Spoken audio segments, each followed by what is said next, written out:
नमस्ते। भारत के विश्व गुरु के ज्ञान में आपका स्वागत है। मैंने पिछले वीडियो में कहा था कि नींद कई प्रकार की होती है, जिसमें हमने दो प्रकार की नींद के बारे में बातें की थी, पारिवारिक नींद और सामाजिक नींद।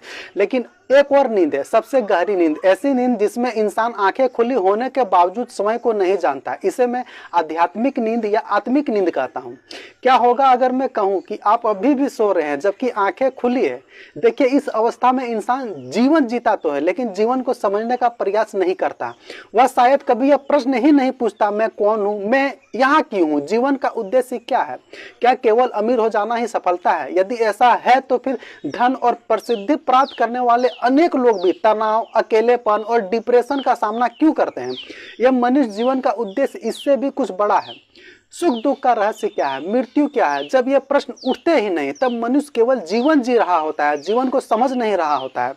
आज का मनुष्य विज्ञान, टेक्नोलॉजी और जानकारी में बहुत आगे बढ़ चुका है, लेकिन इन मूल प्रश्नों के प्रति अब भी सोया हुआ हो सकता है। इसे मैं यूजर स्लीपिंग मोड कहता हूं। जैसे कोई व्यक्ति मोबाइल, कंप्यूटर, किसी सिस्टम में लॉगिन तो है, दूसरों का वह ऑनलाइन दिखाई दे रहा हो, लेकिन सिस्टम चलाने वाला समय सोया हुआ हो। बाहर से देखने पर लगता है कि वह एक्टिव है, जाग रहा है, लेकिन वास्तव में उसका सिस्टम ऑटो मोड पर चल रहा होता है। ठीक उसी प्रकार यह संभव है कि इंसान भी जीवन जी रहा हो, लेकिन समय को जानने वाला यूजर अभी भी सोया हुआ हो। दुनिया का सबसे खतरनाक स्लीपिंग मोड वह है जिसमें इंसान को पता ही नहीं होता कि वह सो रहा है। जैसे चोर समय को चोर नहीं समझता, वैसे ही सोया हुआ इंसान समय को सोया हुआ नहीं समझता। अपने शरीर में आप ही सो रहे हैं। जानिए कैसे, नेक्स्ट वीडियो में। जय हिंद।